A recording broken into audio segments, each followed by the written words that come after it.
For this lesson, we'll be finding values from a normal distribution with given characteristics using, and everyone should be very excited at this point because here is what we're going to be using. We are going to be using a calculator.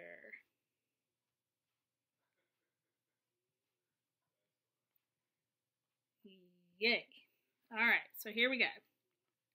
All right, so we're going to recall that when you have a normal distribution, the things that we know is that the mean is in the middle, and you have standard deviations on either side. So this is 1 standard deviation, 2, this is -1, this is -2, and we know that there are given percentages in between those deviations. So the two parameters that we need to use to work with the normal distribution are the mean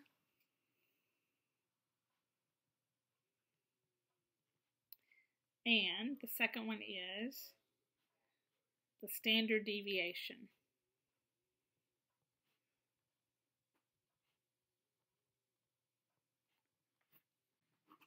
Questions that we might be asked involving the normal distribution are finding the area under a part of the curve, and to do that type of problem you'll use the normal CDF function on your calculator. The items that we will need to input will include the lower boundary, the upper boundary, the mean, and the standard deviation. A second type of question which we may be asked would be to find a value associated with the given percentage. That function is the inverse norm. We'll be asked to input the percentage below, the mean, and the standard deviation.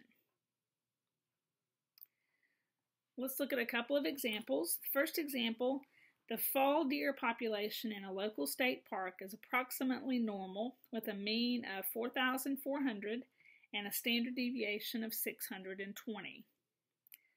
The first question we want to answer is, we want to find the percent of deer seasons when the population will be between 4,000 and 4,500. So I've drawn a picture of what we're looking for. On our normal distribution curve, I've labeled the mean, and then I've taken the standard deviation of 620 and taken it to 2 standard deviations to the right of the mean and 2 standard deviations to the left, so that we can see that the green area is the percent that we want to find.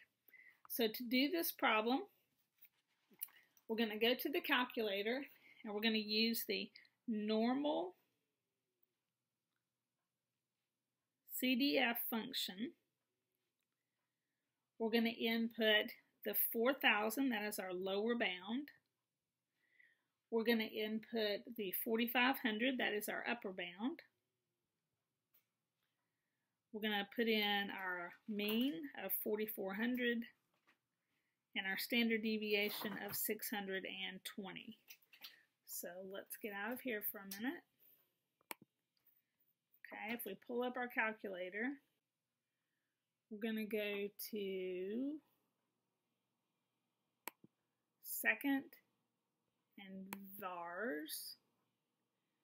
Okay, you can see that the second choice down is the normal CDF.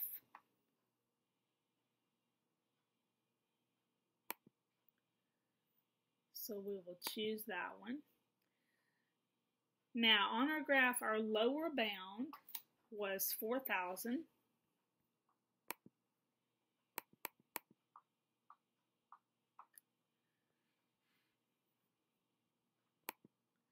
Our upper bound was 4,500.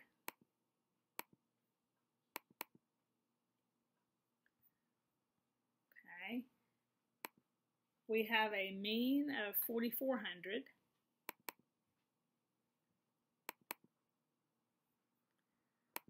And we have a standard deviation of 620.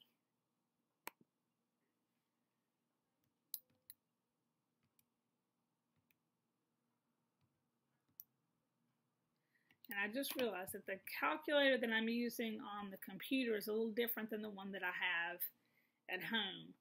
On this one, you enter it line by line. On a TI-84 Plus, it's not the C edition, just a TI-84 Plus is when you would type it in like I showed you just a minute ago, with the commas separating the values. So then we will go down to paste. Okay, we will hit enter. And it gives us 0.3046 and a bunch of numbers. So we're going to round that to 30.47.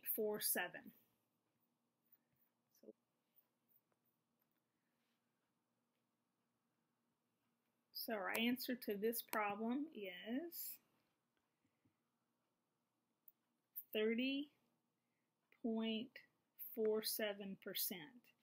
So we would say that 30.47% of the deer seasons occur when the population is between 4,000 and 4,500.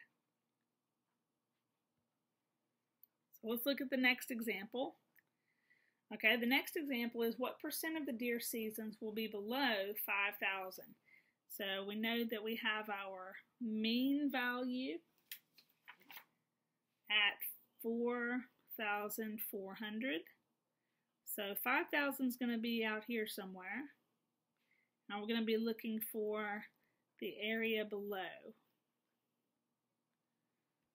All right, so this is going to be another normal CDF.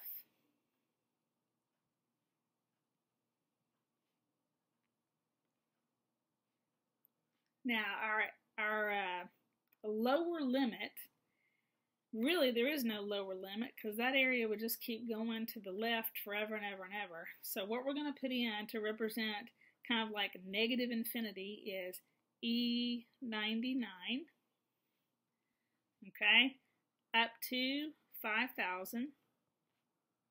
Again, our mean is 4,400.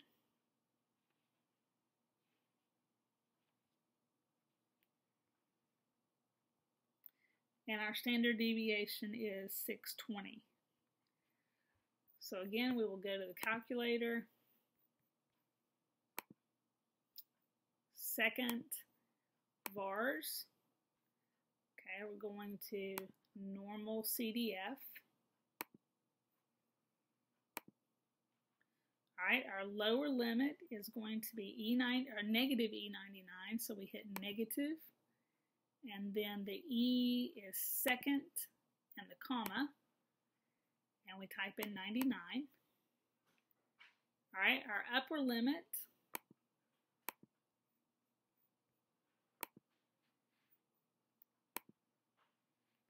clear that out. All right, our upper limit is 5,000.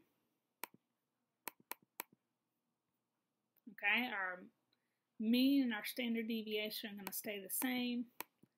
So we go down to paste, hit enter, and we end up with 83.34%.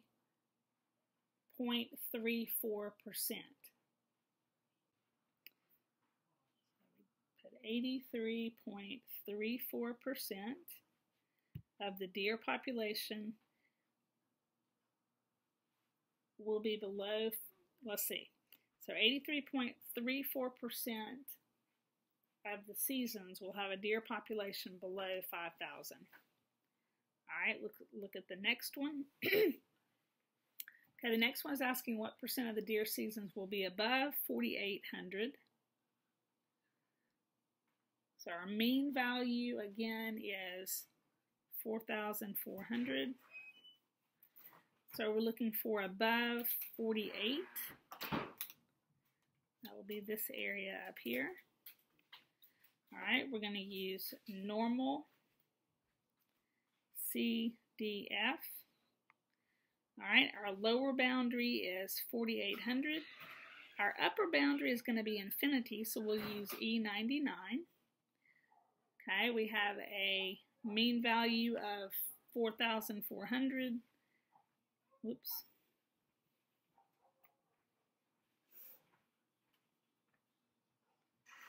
standard deviation of 620, and back to the calculator we go. Okay, let's clear that out. Okay, second VARS down to normal CDF. All right, the lower boundary is 4,800. All right, this time our upper boundary is going to be E99. Everything else stays the same.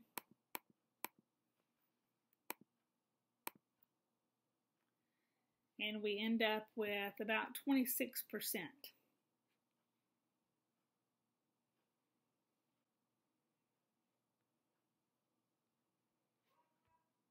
So 26% of the deer seasons will be above 4,800. All right, the next one.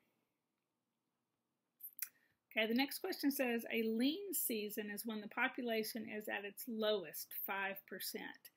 Find the population associated with lean. So for this question, okay, we have our 5% area that might be over in here. All right, that area might be our 5% area. And what we're looking for is we're looking for this value. Okay, we're looking for the actual population amount that's associated with that 5% area. So this question is one in which we use the inverse norm. All right, we type in the percent below. So the percent below is 5%. We type in our mean, and we type in our standard deviation. All right, we will go to second VARS, down to inverse norm. Okay, the area below is 0.05. The mean is 4,400. And standard deviation is 620.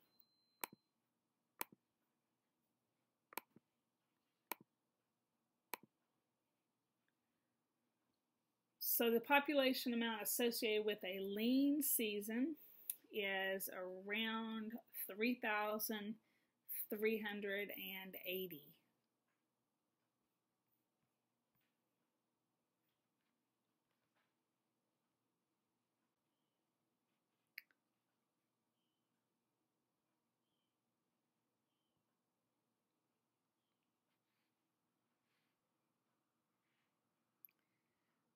All right, the last question says an abundant season is when the population is at its highest 5%. Find the population associated with abundant. So the highest 5%, that little area right in there maybe. Okay, again we're going to use inverse norm.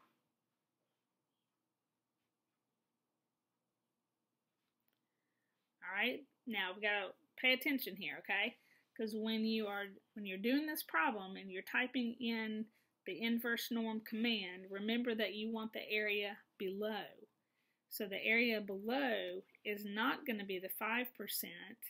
It's going to be this part. All right, so for this problem, the area below is going to be 0.95. All right, the mean is still 4,400, standard deviation of 620. So we go back to the calculator. We go to second and VARS down to inverse norm.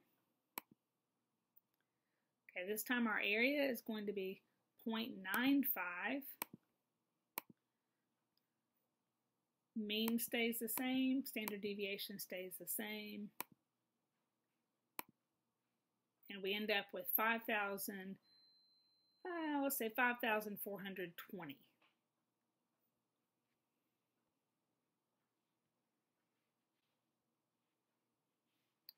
So our answer to this problem would be 5,420. That's it for today. Thanks, guys.